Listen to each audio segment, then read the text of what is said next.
সময়টা 2024 সালের 8ই মার্চ। একটি আধুনিক যাত্রীবাহী বিমান যার ভেতরে ছিল 239 জন মানুষ হঠাৎ করে পৃথিবী থেকে হারিয়ে যায়। আজও প্রশ্নটা একই, মালয়েশিয়া এয়ারলাইন্স ফ্লাইট MH370 কোথায় গেল? Debris found off the coast of Reunion Island in the Indian Ocean. The second piece of MH370's wreckage picked up. And the setbacks. It was terrible. It felt like we were right back at the beginning again. We need to know what happened. And the only way you're going to do it is to find the aircraft. There's just too much at stake here to say we're going to stop. MH370 বিমানটি উড়েছিল মালয়েশিয়ার Kuala Lumpur থেকে। গন্তব্য ছিল চীনের Beijing. সবকিছু ছিল একদম স্বাভাবিক, আবহাওয়া ভালো, বিমানে কোনো যান্ত্রিক সমস্যার রিপোর্ট হয়নি।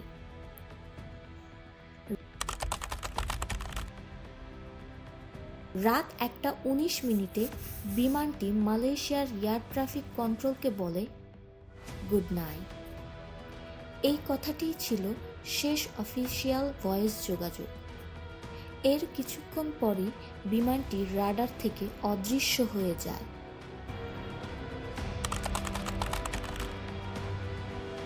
সবচেয়ে রহস্যময় বিষয় হলো বিমানটি ভেঙে পড়েনি বলে তখন কোনো সংকেত পাওয়া যায়নি, কোনো ডিস্ট্রেস কল পাঠানো হয়নি, কোনো ধ্বংসাবশেষ তখনও পাওয়া যায়নি। একটা আধুনিক বিমান এভাবে হাওয়ায় মিলিয়ে যাওয়া প্রায় অসম্ভব।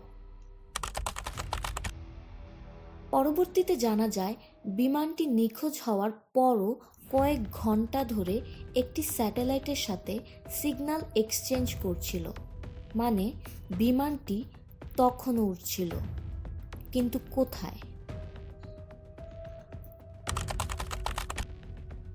তদন্তে উঠে আসে বিমানটি তার নির্ধারিত রুট ছেড়ে হঠাৎ করে দিক পরিবর্তন করেছিল। এটা কোনো দুর্ঘটনা নয়, এটা ছিল ইচ্ছাকৃতভাবে করা পরিবর্তন। কিন্তু কে করল? পাইলট নাকি অন্য কেউ?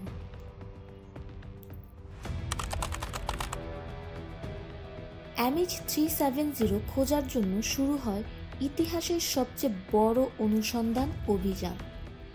ভারত মহাসাগর, গভীর সমুদ্র, বিলিয়ন ডলার খরচ, তবুও পুরো বিমানটি কখনো পাওয়া যায়নি।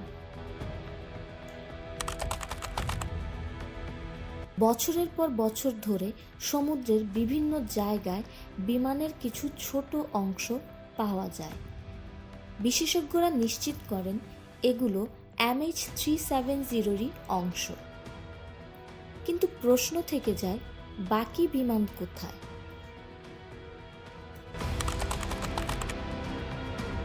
এই রহস্য নিয়ে কয়েকটি থিওরি আছে। Pilot involvement, mechanical failure, hijacking, fire on board, intentional disappearance. কিন্তু কোনো থিওরি পুরোপুরি প্রমাণিত নয়।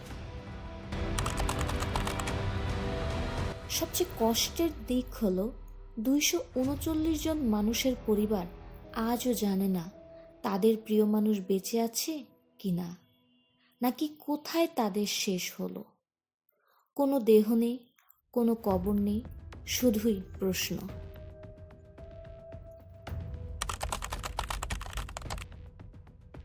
MH370 শুধু একটি নিখোঁজ বিমান না, এটা আধুনিক প্রযুক্তির সবচেয়ে বড় ব্যর্থতা।